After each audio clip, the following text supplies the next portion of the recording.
Welcome to AEW Unrestricted. I'm Will Washington, along with my BFF, the one and only Aubrey Edwards. You're calling me your BFF now? Oh, I feel like we're going steady. This is great. Do people still say that anymore? Or are we just old as hell now? I don't know. I asked my daughter what the term is now because, going steady was like right after or right before I was like in high school, and it was just like it was either go with or go out, right? That was like that was it. And then it was Facebook official for a bit, but most people in our generation aren't even on Facebook anymore. So I know.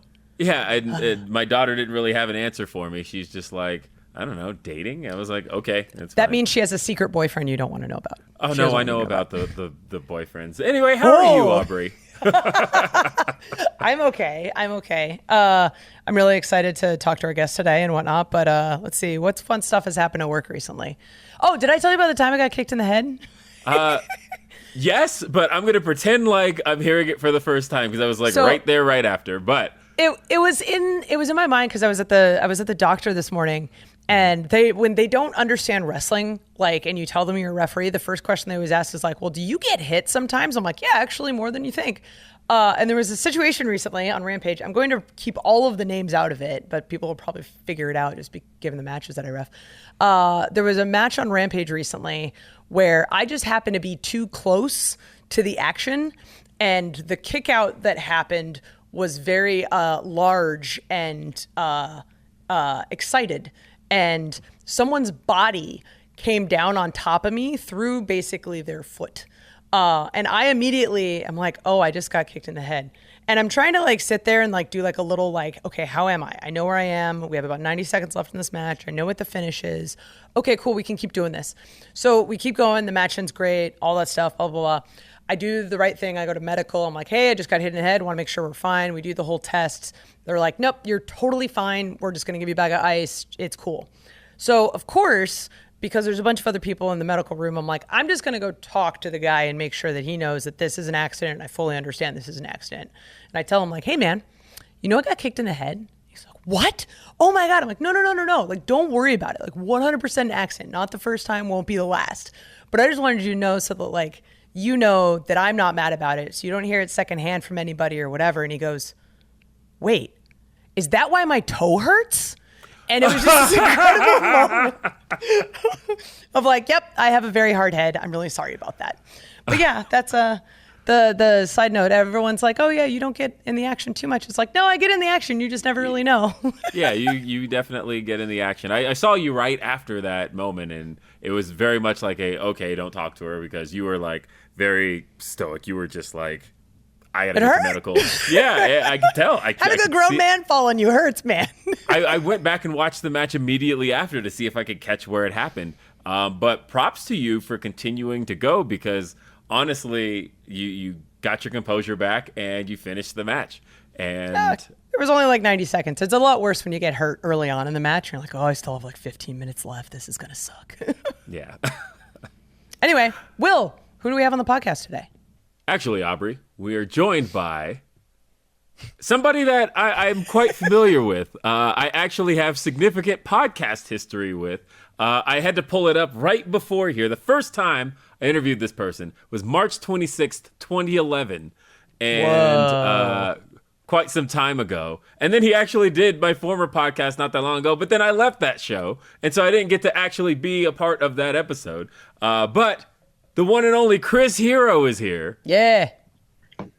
What's going on, guys? Hello. Hi. I'm very excited to hear. Shout out Felipe for the RBR back in the day. I know, Felipe Diaz-Vera, my old co-host from RBR, who actually actively set all that up, because he, the first time he started working at AEW, we actually talked about that, and the fact that you guys, he had done a video for you in the MV Zone. That was correct. Yes, yeah. I was and still am to this day a massive fan of wrestling music videos and the time and skill it takes to go into that. And I held a contest. I believe it was 2007-ish, maybe 2008. And it was like, hey, submit your best Chris Hero video. And I had no clue that there would be nearly 20 videos submitted. So we had to break it down into 4 different categories, and we had 4 different winners.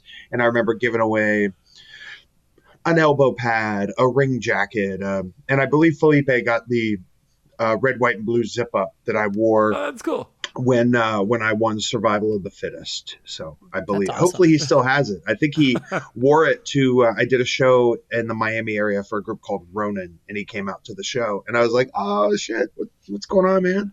Oh, I So, love yeah. this.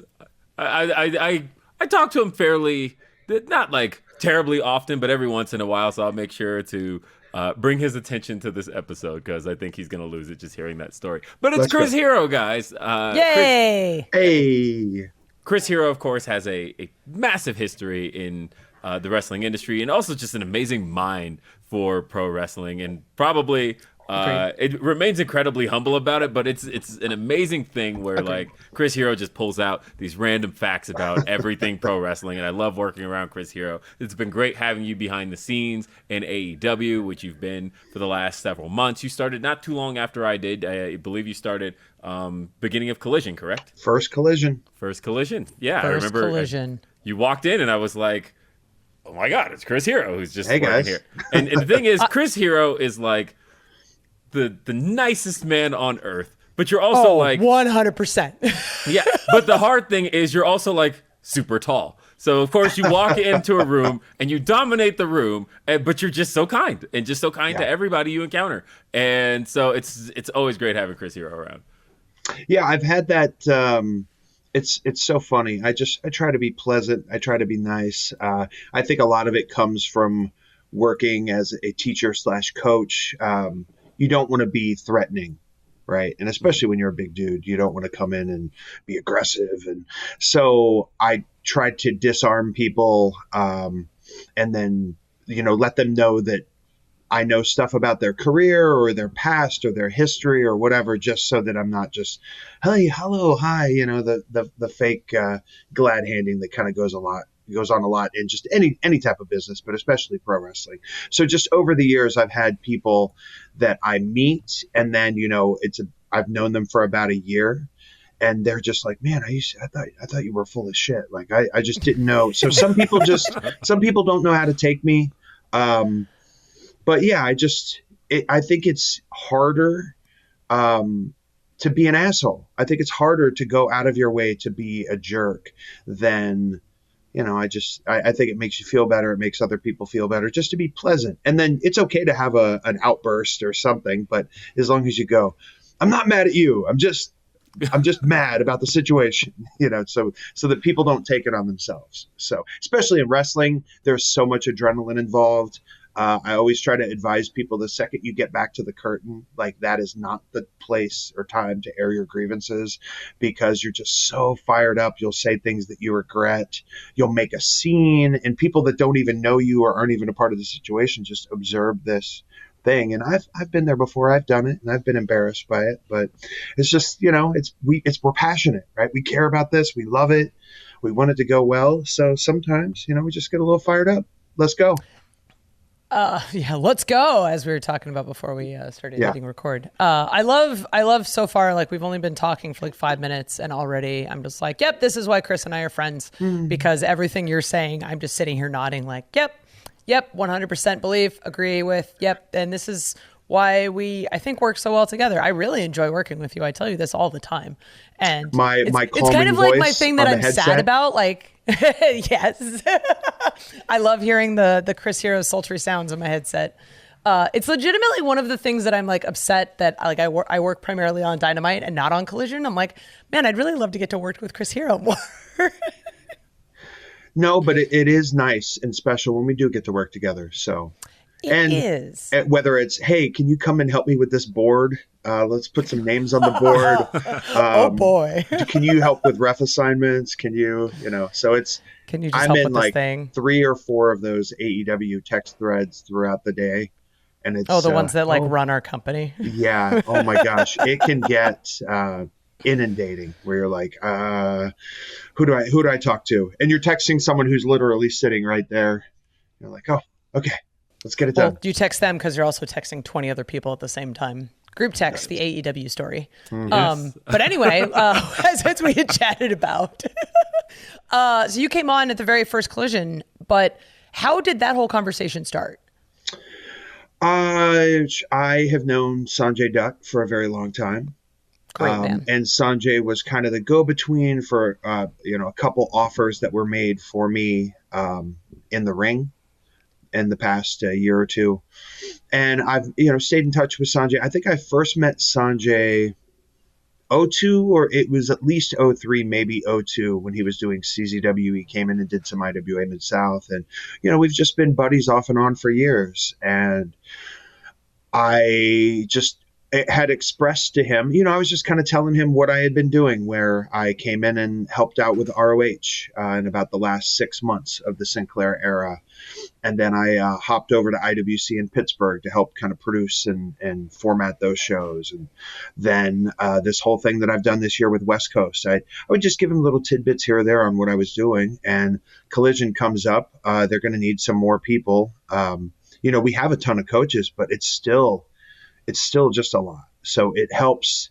Like, for instance, at the last pay-per-view, which was 2 nights ago, but when this airs will be, the weekend prior, I had 2 segments. And then there were 2 of us that were working together to get the segments down, to get the times down, to get all the notes. So it's just very helpful to have as many people as possible. So Sanjay was like, hey. It was you and Ari on that, because you're talking about the ladder match. Yes, ladder match, and then also the Sting match, myself and Old Cruz. Right. Yeah. Mm-hmm. So that was hilarious, because I'm out there for the ladder match, and I know Ari's the coach because I've chatted with him a little bit about it. But then I hear the sweet, sultry sound of Chris Hero in my headset, and I'm like, oh, this is great. I've got both of them.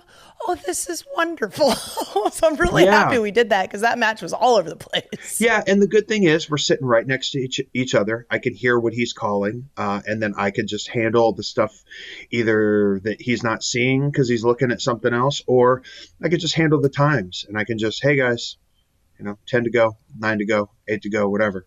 So Sanjay had asked if I was interested in that, and then I was like, yes, but this, that, and the other, right?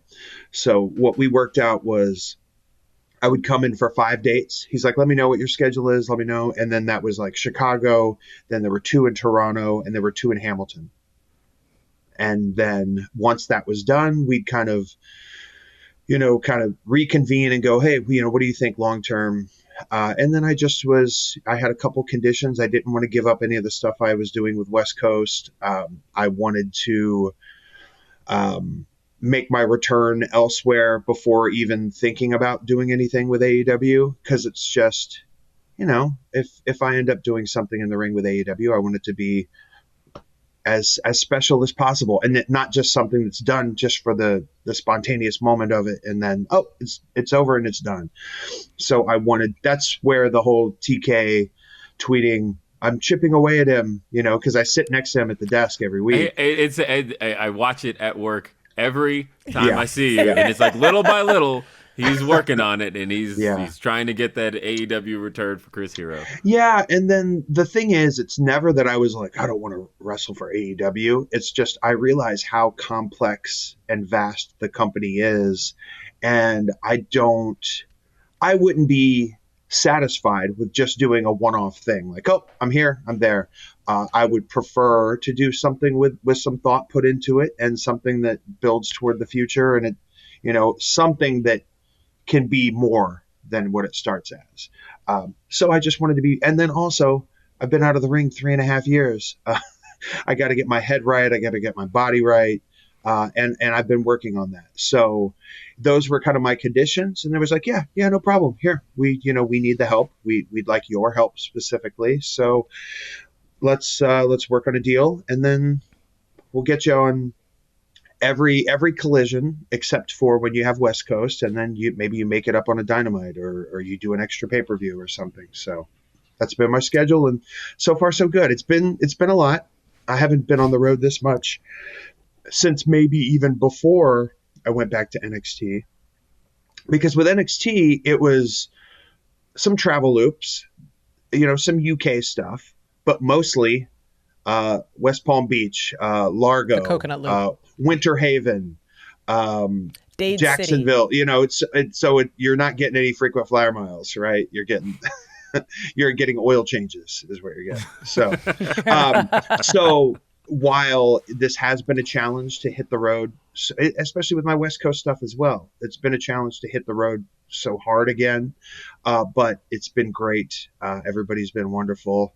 Everybody's been, appreciative, but then also understanding. Like, I got the full gear late because of travel. That sucked. I didn't like that, but it still worked. Well, it's I wanna, it's great and it's understanding, right? No, go ahead, Will. Oh, sorry. I was gonna say I want to talk a lot about that return to the ring Yes. because this felt monumental to me, and it was such a big moment. And I think we can start with that right after we get back right here on AEW Unrestricted. AEW Unrestricted, we're back. It's Aubrey and Will with our special guest, Chris Hero. Chris, you just made your return to the ring. West Coast Pro. It was Full Gear weekend. I've been to many a West Coast show. Shout out Righteous Reg, who hooked me up with my first visit to West Coast Pro, and ever since then, I fully have an understanding of what exactly goes on there. But more importantly, you have had this has been your baby here, and you made your return to the ring after 3.5 years. What was that like? Exhausting.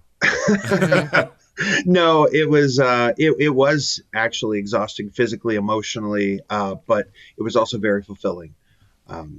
I to kind of give like a short version of the story. During my hiatus from the ring, I came out to the West Coast. I knew a guy named Levi Shapiro, and he's like, "Hey, I love Levi." Yeah, Levi's great. Levi was like, "Hey, you want to come check out a show and do a seminar? Like, we'd love to have you there."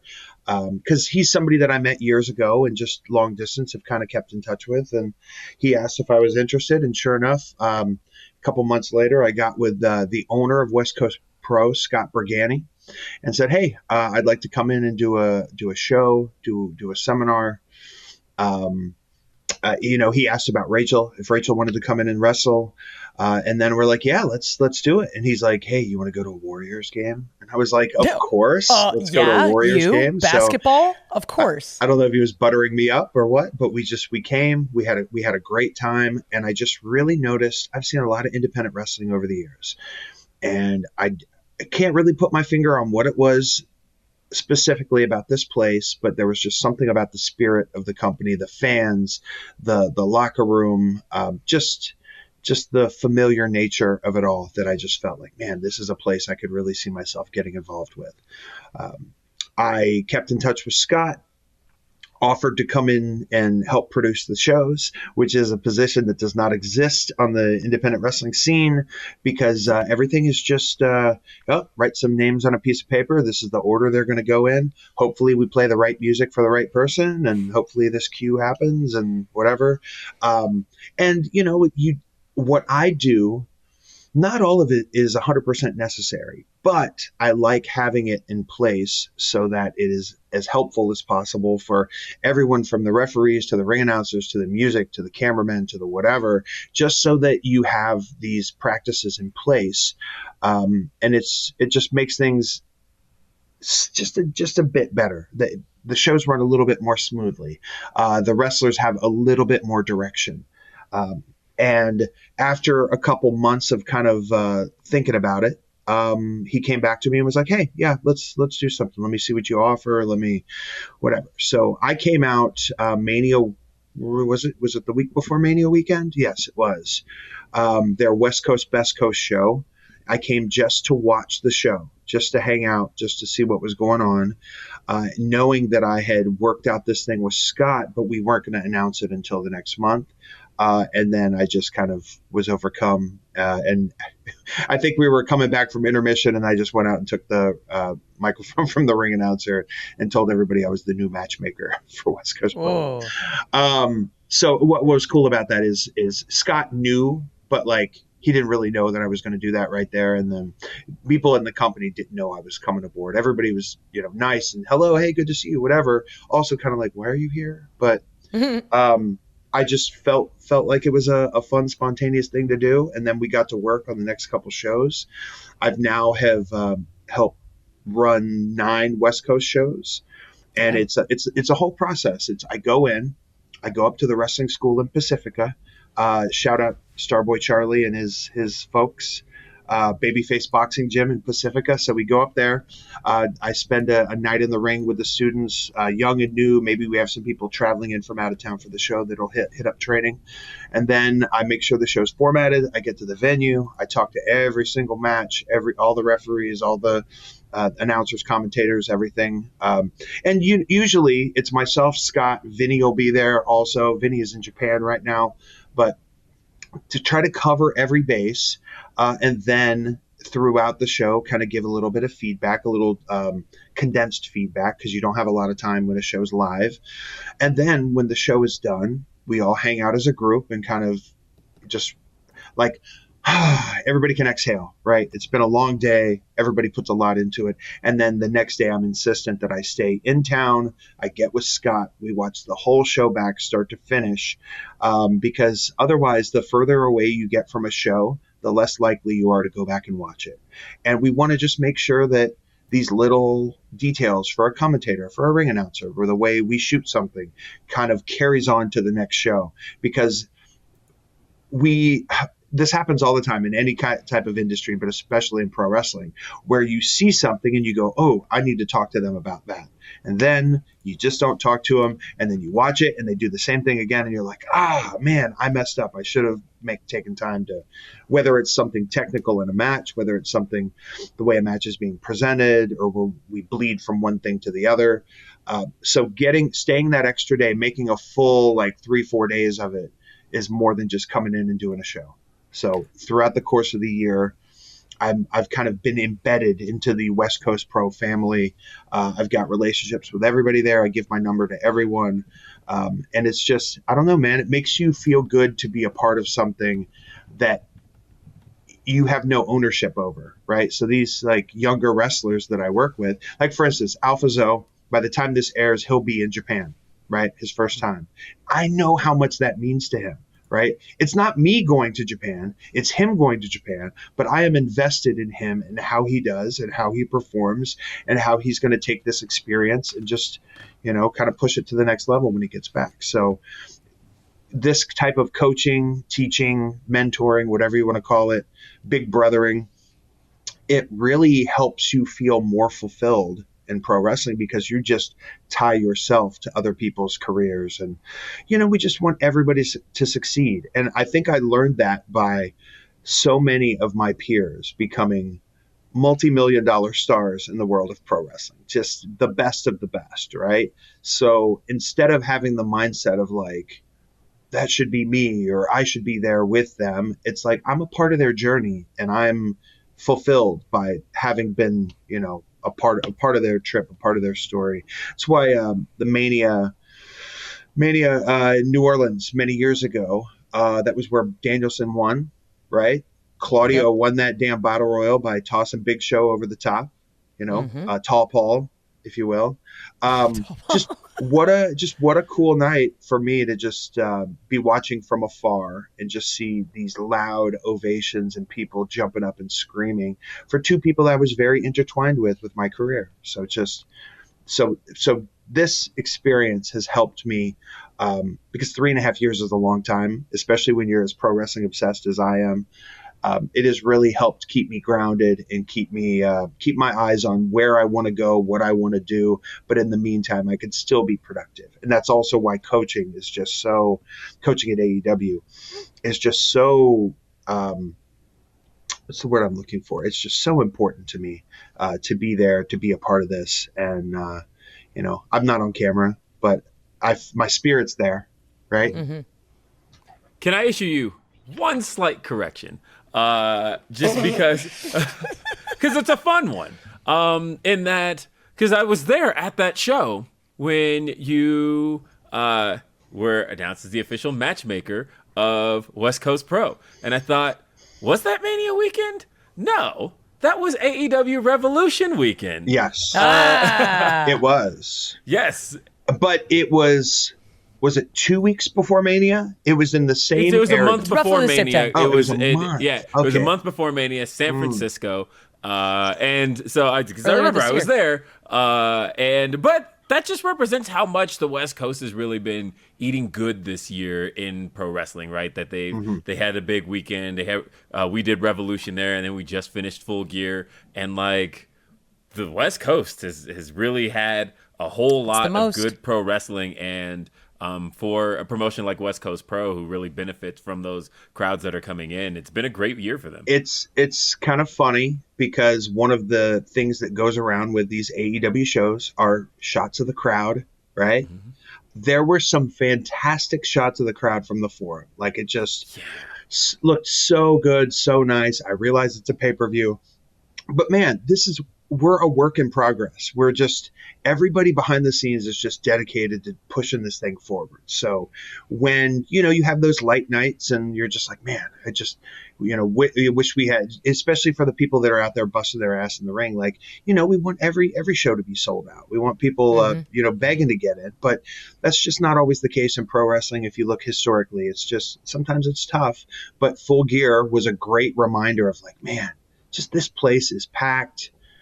Everybody's having a great time. It's a long ass show, but you know what? They're checked in. So I love the Forum, honestly. Yes. I think it's a really classic looking arena. I tweeted about it the night after the show that, I love all the arenas we run. I especially love the more up to date arenas that we get to run and seeing all of the cool LEDs, all of that.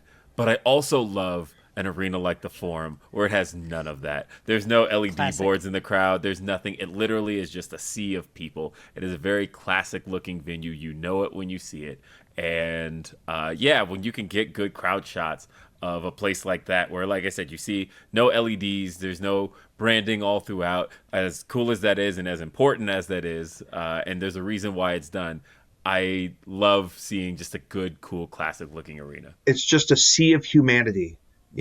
Thousands and thousands of people from all over the world. It's just really cool. Why are they all there together? Right? There's no reason they would ever be together. It's just special. And I think we talked about this the other night.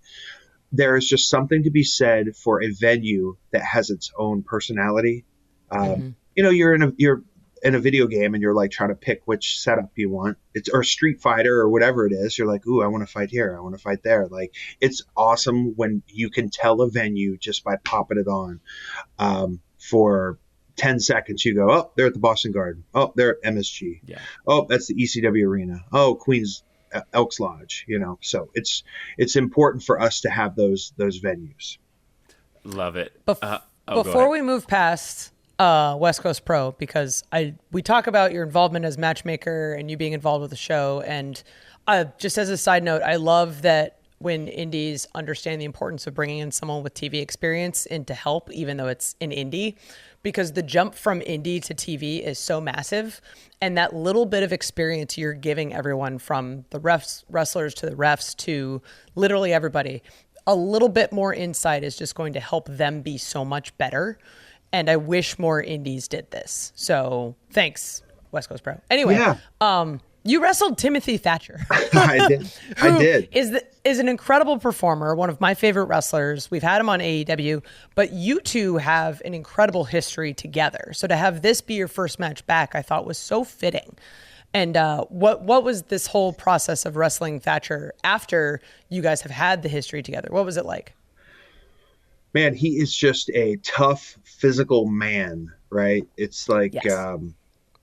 I don't know. He has that catch wrestler thing about him, that gotch, that Billy Robinson, he's just so strong and physical, and his technique is exceptional. I just thought it would be a great test for myself to go up against somebody that I'm familiar with. But at the same time, I know he's not going to take it easy on me. Right. It felt like the perfect situation for me. Somebody that I have history with, someone that we can get people interested in us having another match. And then also the work that different people put in to promote the match. Joseph Montecilio made a nice rivalry video, a video essay. IQ Wrestler put together this kick-ass music video, just kind of flashing forward through our 7 matches that we had prior.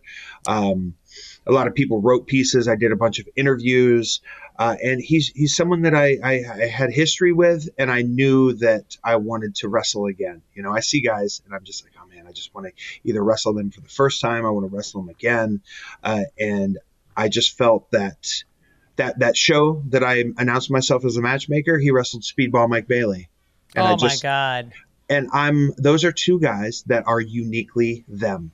What they bring to the table, if you want what they have, you can only get it from them.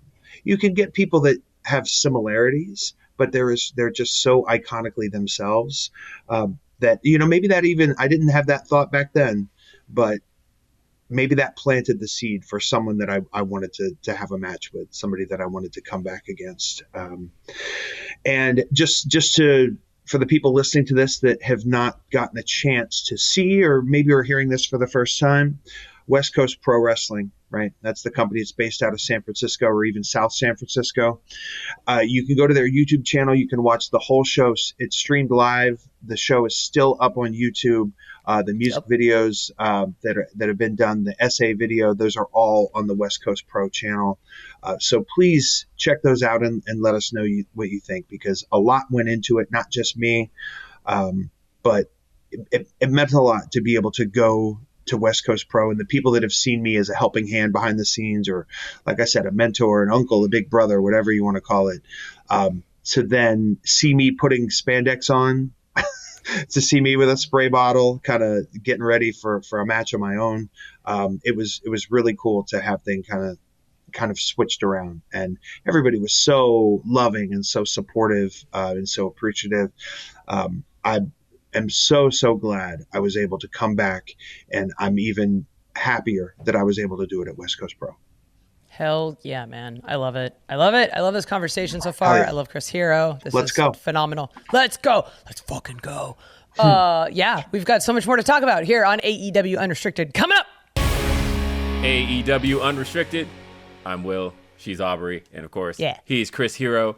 And Chris, we've been talking a lot about your return to the ring. But I want to go back to before you missed all the in-ring time. But I kind of want to talk about it from a couple of perspectives, because one of the things you mentioned before, you talked about Mania 30 and getting to see guys that you came up with, and seeing Claudio have his big moment, seeing Brian have his big moment. These are guys you currently work with. As a matter of fact, a whole heap of your wrestling past is in the AEW locker room. It's in the office. It's in pretty much every aspect of the company. There are people who know and worked with Chris Hero. So how has that been for you, being back being in AEW for the first time, but at the same time being around so many familiar names? Yeah, it's interesting because a lot of these people I haven't seen for years, hadn't socialized with for a very long time. And then there's some people I'm meeting for the very first time, right? There's some people I had no reason to ever work with. So it's a clash of the new younger wrestlers that are familiar with what I've done and, you know, look up to me or ask me for advice. The new wrestlers that don't really know who I am or what I've done.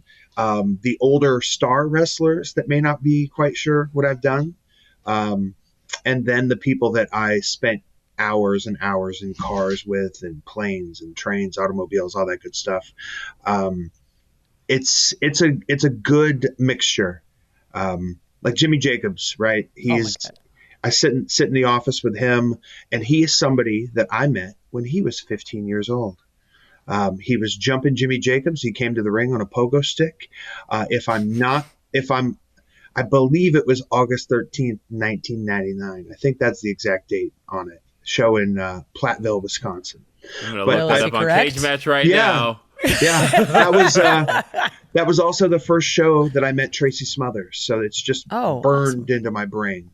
But then there's guys like Orange, Darby. I've known Darby since, maybe his first 10 matches in wrestling. Yeah, there's quite a few if you look up and down. You said Platteville, Wisconsin? Yes, sir. Yeah, and he wrestled Blitzkrieg Kid. Yeah, he sure did. Which would be his older brother. Look at that. Yeah, Look they at came that. they came down from Michigan. Um, it is it's very, and then also like somebody like a Tony Schiavone, somebody like a Sting that I'm meeting for the first time and just getting to know them on a week to week basis. And I've done a bunch of stuff in wrestling, right? But they've done a bunch of stuff in wrestling. So I never want to be like, look, hey guys, like, did you know that in IWA Mid South, or in this company called Evolve, like, I'd never want to do that. But if they end up seeing or hearing something and ask me about it, I'm more than happy to tell them. But it's just a funny thing where, so Sting is a great example where I worked with them at Wembley on the coffin casket deal, and I had never really even said hi to Sting because there was never really an opportunity to do so. So working with him there was the first time. And then now it's been like every other week I'll see Sting and do something with him. So he's just slowly getting to know me. And then he's just been so dang nice, right? What a pleasure, right? Given all the things he's done in wrestling. And then I was able to tell him a little bit like, oh, this guy, like Claudio, like I used to team with him. And Orange, I was his teacher. Malachi Black, yeah, he was one of my students. Like, and he's just like, really? Like, wow, that's fascinating. So I never expect anyone to know me or know what I've done, right? And I think that's just the best way to do it because you're never disappointed. You're always pleasantly surprised. So it is great to be in an environment with so many people that I've known from so many different eras of my career. And I don't know, it's just good vibes, right? You see certain people and you just smile. You're like, man, that's great. I'm glad they're here. I'm glad I get to spend a little bit of time with them, even though you don't spend any time with them. You talk to them, you sit in catering, you talk, and then it's like, well, you see them two weeks later. But just even that little bit is enough to kind of just make you feel good about your decisions that brought you here. Fun story for Will. Oh. Will, do you know the first time I met Chris Hero? I can't imagine when it would have been, but It was during one of my WWE tryouts. That's it was what in a I had. random That's city where I in was gonna go with Florida. It was a random city in Florida, and I was assigned his match. And the point of feedback I specifically remember walking away from it is that Hero wanted me to raise his hand at a particular moment in the music where it swelled, so that we had that big "wah!" And it's from that moment I'm like, every little detail matters. That was the big thing I took away from that. So thank you for that, Chris Hero. Yeah, well, I don't remember telling you that, but I do remember in my match Friday night with Tim Thatcher, where I'm standing next to the referee and I'm letting the music play out, and I waited to the right moment and raised my hand. Not that it matters, but it matters, right? I say that a lot. Like, it doesn't matter, but it matters. But it does matter, but it matters, right? So depending on who it's mattering to, it will tell you whether it matters or not. So yeah, I remember chatting with you at the Performance Center. Mm-hmm. And I was like, oh, I was terrified. Cool. Yeah, of course, we all are. Yep, we all are. Well, talking a bit about your wrestling history, there's a little piece of me that gets a little giddy pretty much every time I see you in the same room with Claudio, because there's everything and anything is possible in AEW, I've learned, and I'm like, I'm gonna see the Kings of Wrestling together again. I just know I am. It's just a matter of when and how. But I want to talk about that team, because that was a very significant part of your career. A lot of people associate Claudio Castagnoli with Chris Hero, and then a lot of people don't exactly know that you guys have that history together, because it happened across a plethora of independent promotions, but it didn't exactly really get to shine on a bigger stage. But talk a little bit about that history you have with Claudio. I met Claudio Castagnoli in January of 2002 on a show. I probably would have met him the night prior in a show in Germany, but it was a show in Switzerland for the Swiss Wrestling Federation. And he teamed with his partner Aris, and they were Swiss Money Holding. They were these Swiss bankers. And then I got to spend some time with Claudio and his partner. And at that time, the European scene was starved for any type of veteran presence. The guys that were pros, England and throughout continental Europe, when the business kind of fell apart, they just left. They didn't try to stay in wrestling. There were a handful of them, but for the most part, there were no schools. There were no ways to teach wrestling. So a lot of these guys just kind of taught themselves. So I had been in wrestling, coming up on 4 years, not quite 4 years. And I just had a certain way of putting my matches together with a certain kind of structure and a thought process behind, you do it here because of this, you do it here because of that, which is always a work in progress. And they did not quite have that same thing over there. So I remember them being like, well, why do you do this? Or how do you do that? Or whatever. And that worked its way into me holding seminars and training camps throughout Europe. I had them in Switzerland, in Germany, Austria, the Netherlands. I would do these camps, France, where sometimes it would be a day, sometimes it would be a weekend, sometimes it would be a whole week. And I just amassed this collection of European wrestlers that were young and hungry and wanted to learn stuff. And one of them that was the most dedicated was Claudio, without a doubt, the most dedicated. And so that was '02. And then I stayed in touch with him through AOL Instant Messenger. He was let's all date ourselves here. here. LCC was Claudio's old AIM name. And he was just like, hey, I want to get you over here to do some more camps and to do some more whatever. And then it became, okay, I want to come to the States. Who do I need to talk to? What do I need to do? And then he came over a couple times. He even came over all by himself to do the Dave Taylor camp in Atlanta, which would have been maybe a month after I had done the first Dave Taylor training camp. He did his camp with Jimmy Jacobs. Jimmy Jacobs was in Atlanta, Georgia, so they would have met there for the first time. And then in 2004, September, Claudio had moved over to the United States because he won the green card lottery. He checked off all the boxes of all the things you needed. He sent his name in, and they picked his name, and he was able to come over to the U.S. legally and live here and make a living. And then from there, it was traveling together, and then getting him on shows when possible. And then once people saw him, they were like, of course, I'm going to use him. And then once they saw him wrestle, they're like, okay, well, we need him for this show, this show, this show. And then we started to team just on a couple random shows here or there. He became one of my underlings in CZW. He would wear my gear. It's kind of like, oh, this guy's with Hero, whatever, just kind of funny looking back on. And then it didn't take long before he just kind of broke out onto his own. And we parlayed a thing that started in Chikara, and then we brought it to CZW. We brought it eventually to Ring of Honor. We were the kings of wrestling, right? And from there, we had a series of matches with Roderick Strong and Austin Aries. We won the tag belts. We wrestled the Briscoes. We just had a lot of fun matches. And then that was like our first run. It started with like the whole CZW invasion, that whole thing.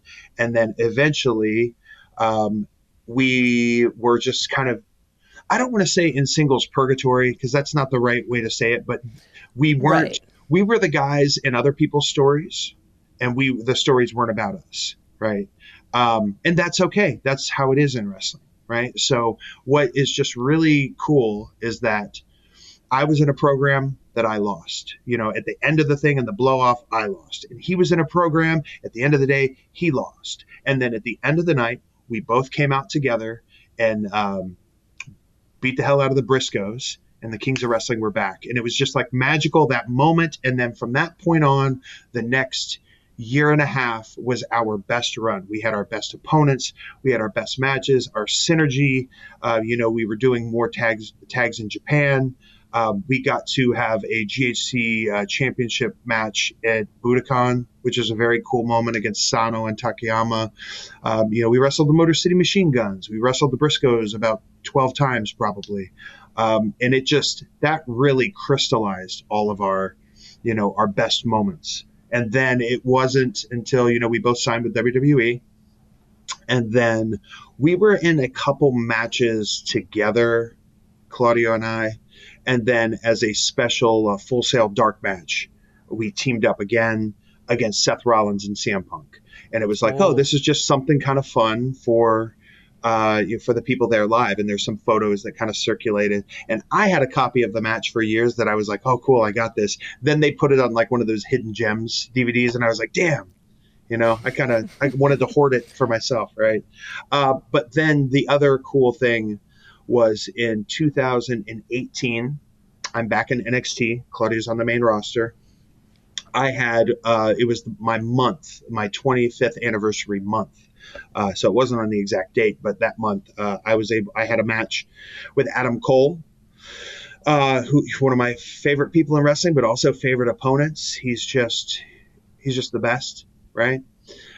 He's also someone I knew since they, were born into the wrestling business.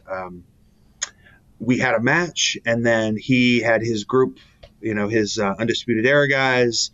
They came to beat me up, and then here came Claudio, and it was just like this fun moment where we kind of reunited to do a couple tag moves and celebrate in front of the crowd. We did our rope to rope high five, which is harder than it looks, but just again, just something on a house show, a fun moment to excite the crowd, but then also for the people that know it's special.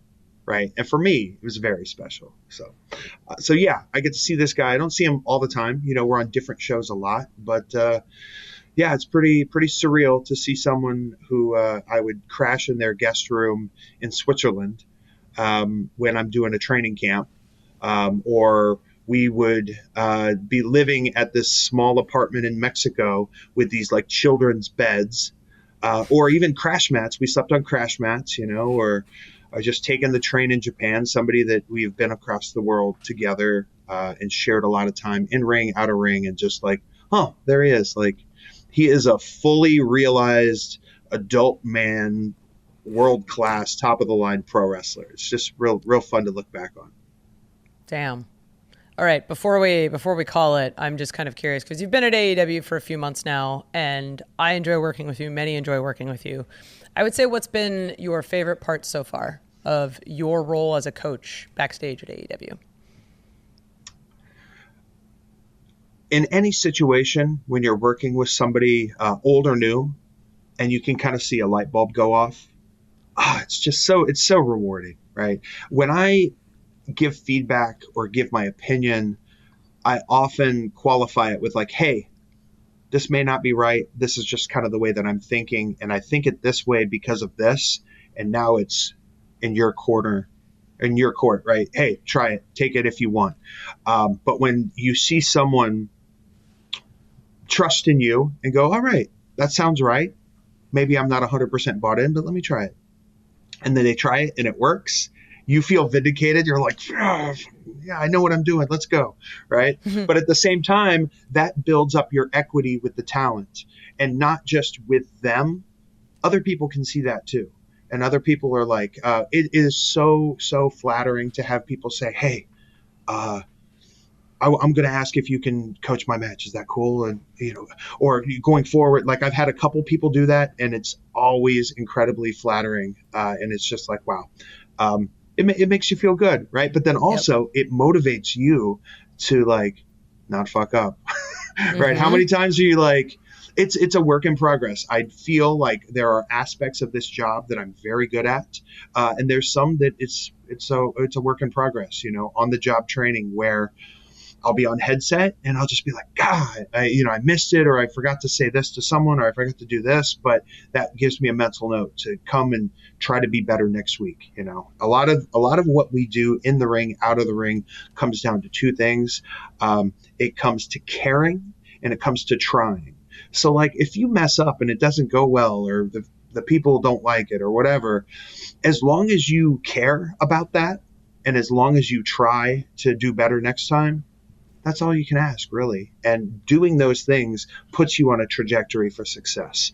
And success is realized in many different ways in pro wrestling. Success isn't always the champion headlining the pay-per-view, or getting a a huge segment on TV that crosses over into this. Like, that is one version of success, but there are little bits of success sprinkled all throughout, from the moment you get there at call time to the moment the last pre-tape is done and everybody goes home. So the more that I can learn and better prepare people for their jobs, well, one, I'm apparently a wrestler again now, right? Yay.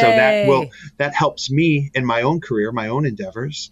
And then it's just the synergistic nature of being a pro wrestler, but then also looking at it from the outside. Like, if I was advising someone else, what would I tell them to do? Well, I can just advise myself, right? And then I can also put my money where my mouth is. Like, if I really believe in this, do it, and then see if it works. And then if it doesn't work, either, cut bait or figure out why it didn't work and try to engineer a way to make it work. So just the whole process has been so enlightening. It's been so encouraging. It's really helped me also in my comeback to the ring to keep me distracted in a positive way of like, okay, I want to come back and be the best and do right by the people that have supported me all these years. I don't want to just be a Chris Hero cosplay or a tribute act doing my greatest hits of whatever. Like, I want to take the essence of who I am and what I've been and what I've meant to people behind the scenes and in the crowd and give it a next chapter. That's what this is about. Coming back to the ring, picking up where I left off and then pushing it forward. And just a slightly different direction, a little bit this way, a little bit that way. And who am I going to step in the ring with? Who am I going to cross paths with? And how can my coaching help prepare me the best for that? This is awesome. I'm just so happy you're at AEW finally, because you're one of the people that makes wrestling better, just simply by being in the room. So thank you so much for everything you do for us. I really appreciate you guys. And I hope I do my best on a weekly basis to let you know and acknowledge without question the work you guys do and how much it's appreciated, because the nature of this, the adrenaline that comes along with it, you're not always going to feel appreciated because things are hectic. But it is important, those midweek texts or a late night checkup after the show, like those things are really important to kind of keep us together. And yeah, you guys have welcomed me in. I can't thank you enough. And it's just made this experience, which is a very daunting experience to start. It's made it incredibly fulfilling, and it excites me. It's been 5 months, maybe 6 months we're getting on. Like, I'm curious to see how things unfold in the next 6 months, and you guys are a big part of that. So thank you. Yeah, I'm super excited. I'm super pumped. You may not know it, but you can catch Chris Hero's amazing coaching work on lots of different shows, primarily Collision on Saturdays on TNT. You can also watch Dynamite on TBS on Wednesdays. You can watch Rampage on Fridays. You can watch Ring of Honor on Thursdays on Honor Club. Watch it all. It's all amazing stuff. We've got amazing people working behind the scenes and in front of the camera. And you've got one more thing, sir? Yeah, just one last shout out. West Coast Sure, Pro. totally. West Coast Yes. Pro, Bay Area, West Coast, Best Coast. If you're looking for, there's a lot of wrestling now. There's a lot of wrestling. You probably already have the things that you like and the things that you enjoy. If You you're probably already interested watched all the stuff I rattled through, so there yes. you go. Check out a little bit of the West Coast flavor. West Coast Pro's YouTube channel. We've got our last show on there. We've got some great performers, both homegrown, but then also some people from outside. So, we had Kenta Kobashi in, we had Manami Toyota in. So we've got the legends coming in with the new people. So give us a shout.